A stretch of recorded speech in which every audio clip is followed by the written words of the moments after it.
English translation 270th contact. Wednesday, 3rd February 1999, 0005 hours. Hello, you are quite punctual, my friend, since you are already here. Actually, I was not expecting you until later in the day or the next night. But still be welcome and greeted.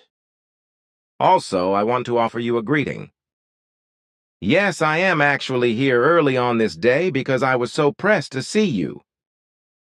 Which of course could have been earlier and on another day. You are wrong because I was otherwise very busy and indispensable. Also, I cannot stay too long because I am responsible for some important tasks that are still my duty to do in the next few hours. Too bad. I would have liked to talk to you a little longer. But I also wanted to discuss some private things. There will be enough time for that because my words do not mean that I can only visit you shortly. A certain period of time remains for it already. Fine. I also have some questions that would be important to clarify. Then we want to dedicate ourselves first to these interests. Like you usually do? Then I have here the first question note. How is this now exactly with the first weekends of the months January, February, and March in relation to your clarifications and impulses, etc.? Can exceptions be made for special cases? As for example, if a woman has a childbirth, then the partner cannot be present at the birth, if that is desired? And further, what about members who are still pupils or students to be trained? Can they not also claim absences under certain conditions, such as school-related events and holidays, etc.? In such cases you mention, it is indeed possible that exceptions can be made and the special clarifications, calculations, impulses, etc. can be brought to bear at a different time. But these should in fact be the only exceptions, apart from the guidelines given in the past, which should, however, only be made use of when it is inevitable. The reason for this is that at the beginning of January, February, and March of each year, we need our own presence in the area of the center on Friday evening, Saturday and Sunday until the last meditation, because there are individual work requirements for each member, which cannot be handled solely by any apparatus and devices, etc., but require human control, installation, monitoring, and other attendance. So the whole thing is very complex and labor-intensive. Therefore, if individual members are not present at the center at the specified times, then we must repeat the whole procedure for possible individual members on any suitable other days, which demands a lot of us and should therefore be avoided if possible. That should be clear. Then I have another question here, which I am sure you can answer as well, since you have a very good psychological education in addition to medical science and a few dozen other sciences and professions. The question was recently discussed on television and read, why do women cut their hair after a divorce or after a separation from a partner and have new hairstyles done? In response to this question, several psychologists claimed that the women or girls in question were leaving something old behind them and wanted to start something new.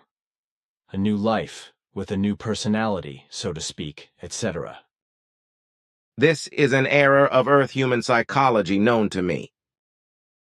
The fact is that earthly psychologists still very often succumb to false judgments because their actual psychological knowledge is still extremely low and flawed.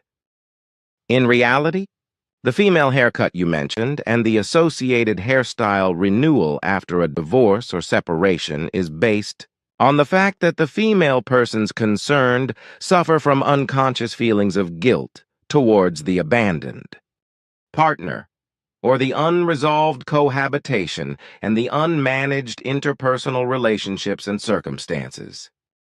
With haircutting and new hairstyles and new ways of life, self-punishment is practically brought about, which is, however, denied by these as well as by the still rather uneducated and ignorant psychologists. Quite interesting, and something that neither the psychologists nor the women and girls affected by it will be happy about, who will deny everything naturally because they want to be better knowing, as usual with the Earth humans. That will probably be the case. My next question concerns the race mixing.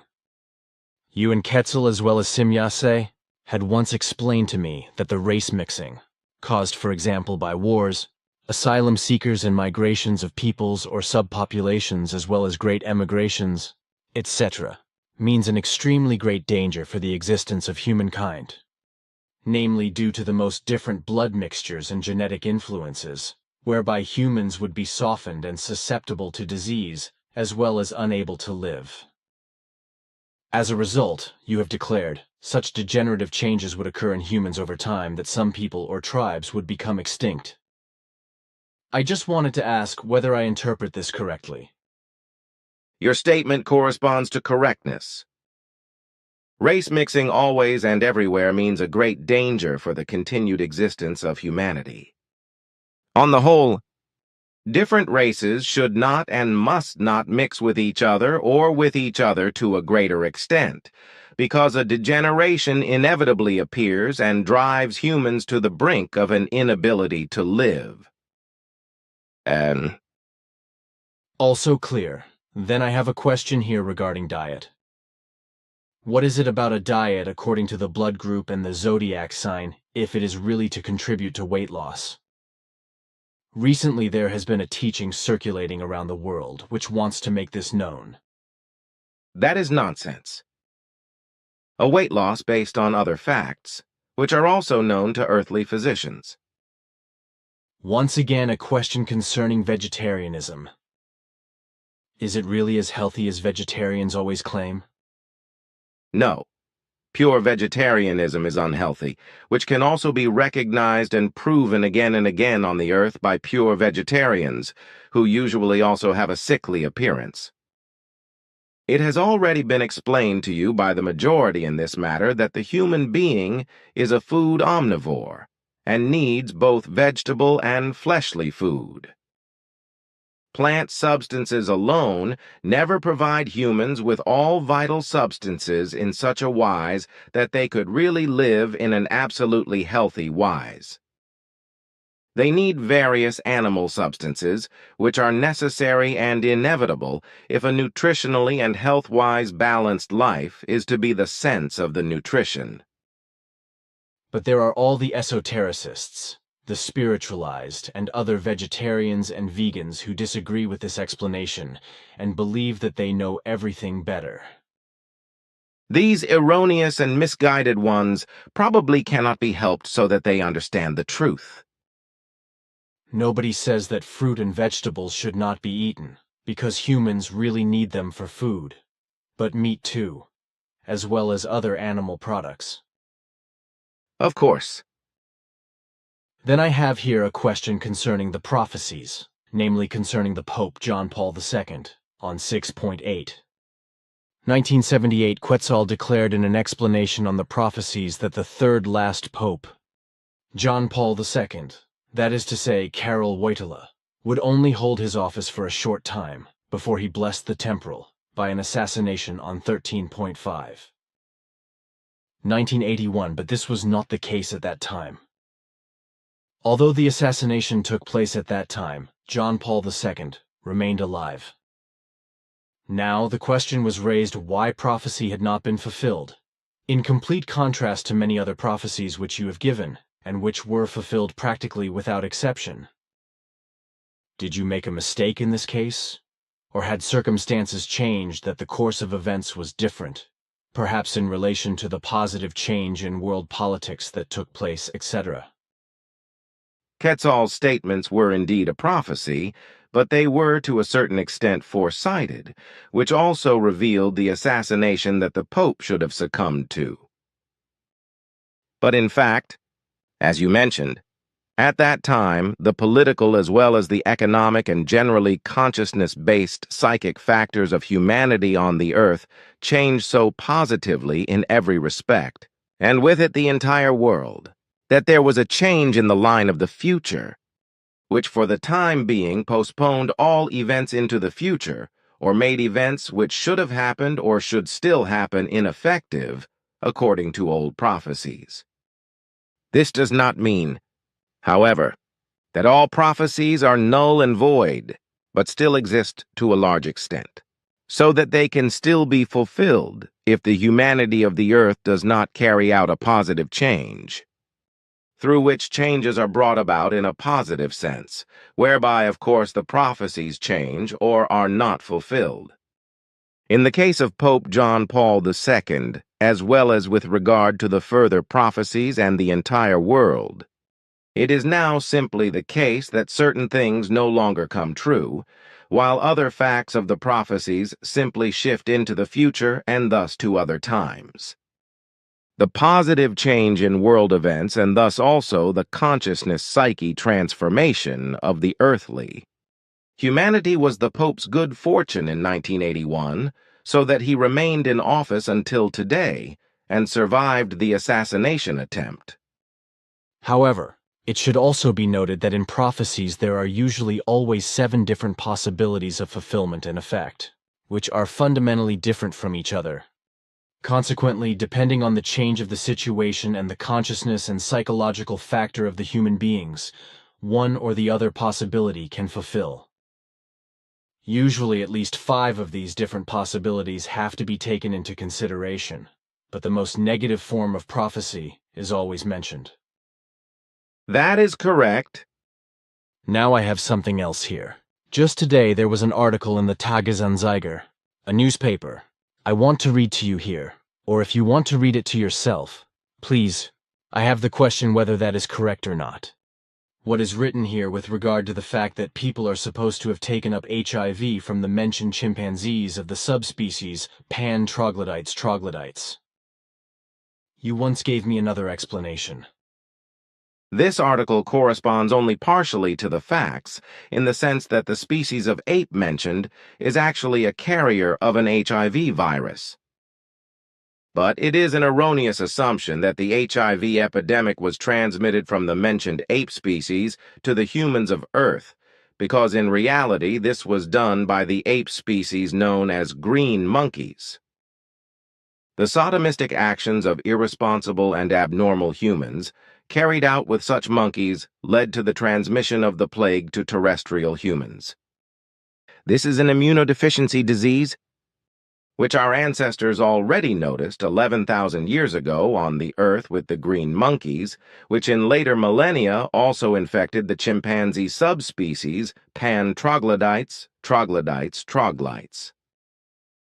Yes, now I remember. You were talking about the green monkeys back then. Now I have a few questions here in relation to... Unfortunately, I have to interrupt you regarding these questions because I have already seen them lying on your desk before you had entered your workroom. The questions do not come from you, so I will not answer them either.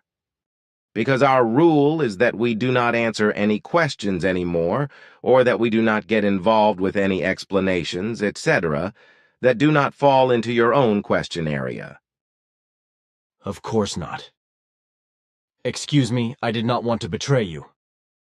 I did not think about that either, because otherwise you would have written this page with the different questions on your usual note papers. Nevertheless, I have to point out once again that we have to stick with the fact that we do not answer any more questions that do not originate from yourself. Therefore, no further attempt should be made to insinuate questions to us, because we all have to adhere to the resolutions that have been passed. Any other action is illogical, also on the part of the group members, etc., if they bring questions to you for us, since they know that this should not be done. You have explained this several times before, and I am sorry that they still acted against it, and I did not immediately reject the questions. But it should be clear now. I think so, yes. I see that this was obviously your last note.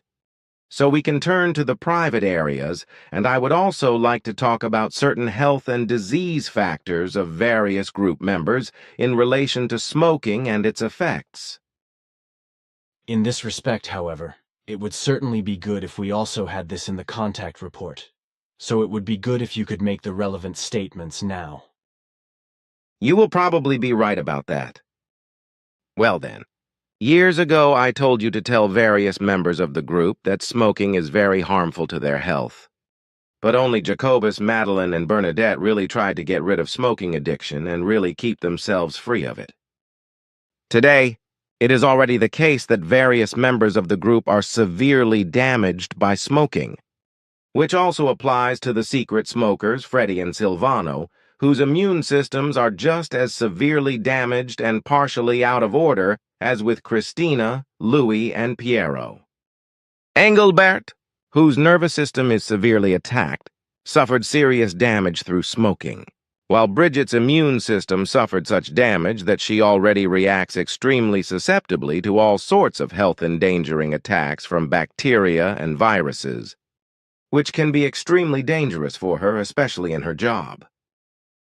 Edith should also be mentioned, whose immune system again shows considerable weaknesses and makes her very susceptible to diseases. In addition, the smoke poisons damage her memory in the form of short-term memory collapses that cause situation-related amnesia, which simply erases certain events and facts. A disease caused by toxins produced by tobacco and its chemical additives. Brunhilde also plays with her health by smoking.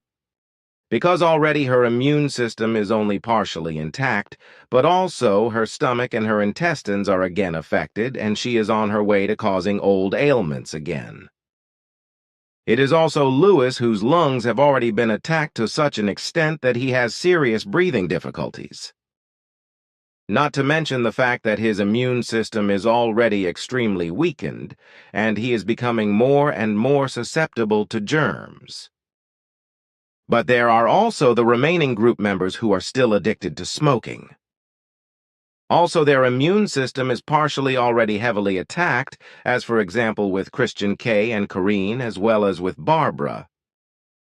With Simone and Stefan, there are also certain immune damage and various other damage to the lungs, etc., as with all others, but with these two, the damage is not as far advanced as with all others. However, it would be very appropriate that all those addressed, as well as those not addressed, would finally free themselves from smoking. In the case of the aforementioned, the already existing damage will worsen even further, and even premature deaths can occur if smoking addiction is not given up in a short time. It would be extremely regrettable if this were to happen out of sheer irrationality. And not giving up smoking is indeed a matter of unreason, which is also psychologically steered, because the addiction to nicotine and the approximately 6,000 other tobacco poisons has a demoralizing effect on reason and psyche if it is not satisfied. But the addiction to smoking is not easy to combat for many human beings. That is probably correct, but nevertheless is only a pure matter of reason, and the will be built up from it. Just in this matter, with the removal of the smoking addiction, it is proven which human is big and powerful enough in their thinking, feeling, and acting to be able to control themselves and be master of themselves. And it turns out who is actually endowed to a good extent with his or her reason and is able to use it in a healthy and evolutionary framework. And thus, I have arrived at the point at which I would like to move on to things that are no longer to be officially explained. Thank you for your comments and explanations. One thing I would be interested in, though, is when you clarify all these things, because I do not think this is done via the control disk, because this is one of those individual concerns that you have to handle and monitor personally, or am I mistaken? Your assumption is correct. Among all the concerns we clarify and carry out on the first 3 weekends of each year, these things also belong. And since everything is extremely time-consuming and costly, all members should always be present at these times and only be absent in real emergencies. The whole thing is connected with a lot of activity if we have to dedicate ourselves to the same occupation again outside the mentioned times. That should be clear. But I still have a question. Originally, the meeting was finished after the general meeting, which takes place on Saturday evening. But Quetzal told me at the beginning of the 80s that from now on, the meeting was valid until after the last meditation of the first weekend Sunday, for which the whole group had done a lot because of the meditation. Is it now correct, then, that the first weekend meeting, as well as the third weekend meeting, must be held as we have been accustomed to for years? Yes, that is correct. Because our work on the first 3 weekends of the year is calculated from Friday evening to Sunday evening after the last meditation, as are all the other meetings during which we are also active in various things for the entire core group personnel. These other meetings, however, are so different in relation to our work for the group members that it is not absolutely necessary for everyone to be present. So in certain cases, as they are recorded in writing with you, absences can be made. Thank you. Finally, this is clear, because so far this has not been written anywhere. Then now to the private.